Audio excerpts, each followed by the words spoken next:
पञ्चमः पाठः। दारिद्र्यं किं न कारयति। कुमार, क्या तुमने किसी बच्चे को होटल में काम करते देखा है? हाँ, मैंने एक ढाबे पे देखा था, वो टेबल साफ कर रहा था। कभी कोई सामान बेचते भी देखा होगा। हाँ, मैंने रेड लाइट पर देखा था कि 2 बच्चे फूल और किताबें बेच रहे थे। क्या तुम जानते हो कि वो ऐसा क्यों करते हैं? क्यों करते हैं? गरीबी के कारण वो काम करने पर विवश हो जाते हैं। आओ जानते हैं इस वार्तालाप से कि वे किन कठिनाइयों का सामना करते हैं। मित्रः, तव स्वागतम्। नैनीताल नगरात् कदा आगतवान्? अद्य प्रातःकाले एव प्रत्यागमनम् अभवत्। तस्मात् कारणात् अतिश्रान्ताः असि त्वम्। तथा नास्ति। तत्र घटिता एका वार्ता मम हृदयस्य अनुगच्छति। तर्हि मया सह संलापं करोतु। अहमपि अवगच्छामि तव वेदनायाः कारणम्। लिपिके, एका बालिका मम ध्यानं पुनः पुनः तत्रैव अपहरति। त्वं मम हृदयतापं परिहर। द्वयोः दिवसयोः एव त्वं कीदृशः उन्मत्तः इव पराभवसि? वद, किं दृष्टवान् तत्र? शिशिरऋतोः निशाकालः आसीत्। शैत्यं संवर्धनाय शीतः वायुः प्रवहति स्म। सर्वे काम्बलेन आवृतः शय्याम् अवलम्बते स्म। सहसा शैत्यप्रभावात् प्रकम्पाना ध्वनिः मम श्रोत्रम् उपागता। कीदृशी ध्वनिः आसीत्? कोऽपि सिंहात् भीतः आसीत् वा? वीरं वदामि। यदा अहं गवाक्षात् मुखं बहिः आनीय अवलोकनं कृतवान् तदा सा मां दृष्ट्वा प्रावदत्। क्रीडन्तु इमानि सुकोमलानि कुसुमानि। कथं सा रात्रौ पुष्पवाटिकायां पुष्पाणि अवचिनोति स्म?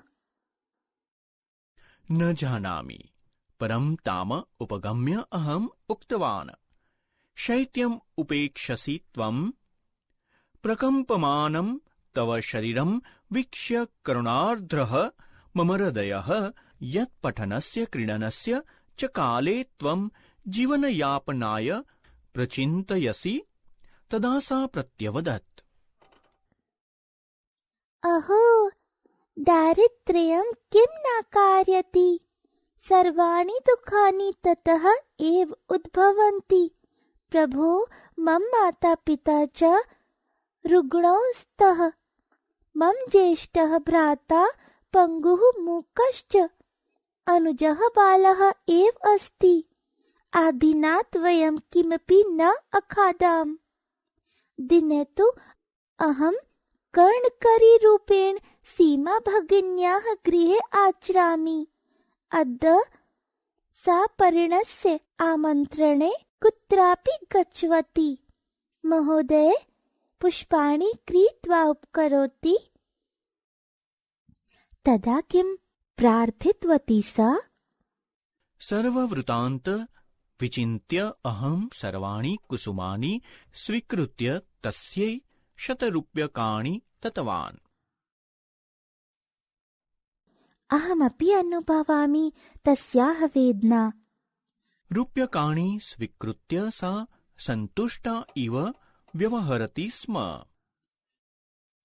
किं तस्याः पार्श्वे ऊणवस्त्राणि आसन्?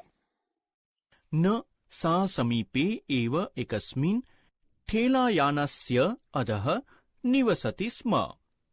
अन्ये द्युः उत्थाय अहं तत्र यत् अपश्यम तत् इदानीं माम अवसीदति। किम? तस्याः माता विलपति स्म। परिवारजनानां मध्ये सा कुसुमसदृशा बाला काष्ठवत् निश्चिन्ततया सुप्ता आसीत्। प्रकृत्या प्रहारेण सा दिवंगता। आह, दारिद्र्ये किं न संभवति। उक्तं च दारिद्र्यादधिकं दुःखं न भूतं न भविष्यति। पाठ सारः। गरीबी के कारण हमारे देश के बहुत से बच्चे शिक्षा से वंचित रह जाते हैं। इसके कारण ही बाल मजदूरी जैसी समस्या उत्पन्न होती है। कुपोषण के शिकार ये बच्चे असमय ही दम तोड़ देते हैं। बाल्यावस्था की इस दंशित दशा का चित्रण करके उसे रोकने की प्रेरणा देना इस पाठ का उद्देश्य है। पाठ के वार्तालाप के अनुसार मनोज नैनीताल घूमने गया था। वहां से लौटने पर भी वह खिन्न सा था। पूछने पर वह नैनीताल में घटित एक हृदय विदारक घटना का उल्लेख करता हुआ लिपिका को बताता है कि वहां उसने रात्रि में एक बालिका को ठंड से ठिठुरते हुए देखा। उसके पास कोई ऊनी वस्त्र भी नहीं था। वह बालिका पुष्प बेच रही थी। बालिका ने मनोज से उन पुष्पों को खरीदने का अनुरोध किया। मनोज ने बालिका से पूछा कि वह पढ़ने और लिखने की उम्र में ऐसी कपाने वाली ठंड में पुष्प क्यों बेच रही है।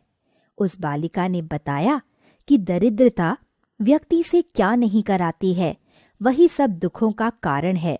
वह बताती है कि मेरे माता पिता बीमार हैं, बड़ा भाई पंगु और गूंगा है, छोटा भाई अभी बालक है, उसने पूरे दिन कुछ नहीं खाया है। दिन में वह नौकरानी के रूप में सीमा बहन के घर काम करती है। आज वह कहीं शादी में गई है। मनोज लिपिका को बताता है कि उसने 100 रुपए में उसके वे सभी फूल ले लिए। रुपए लेकर वह संतोष भाव से वहां से चली गई। वह पास में ही एक ठेले के नीचे रहती थी। अगले दिन मनोज ने उठकर देखा तो वह बालिका लकड़ी के समान निश्चेष्ट लेटी थी। उसकी माँ विलाप कर रही थी। प्रकृति के प्रहार से वह मृत्यु को प्राप्त हो गई। निर्धनता में क्या संभव नहीं है। कहा भी गया है कि निर्धनता से अधिक दुख न है और न भविष्य में होगा। व्याकरणम किसी शब्द अथवा धातु के पूर्व में जुड़कर उनके अर्थ में विशेषता उत्पन्न करने वाले पदों को उपसर्ग कहते हैं। उपसर्ग अव्यय होते हैं। इस पाठ के उपसर्गों के प्रयोग को विशेषता के साथ दर्शाया गया है। पाठ में आ, प्रति, अति, अनु, सम, अव, अप, परि, परा, प्र, उप, सु, वि, उद उपसर्गों का प्रयोग किया गया है।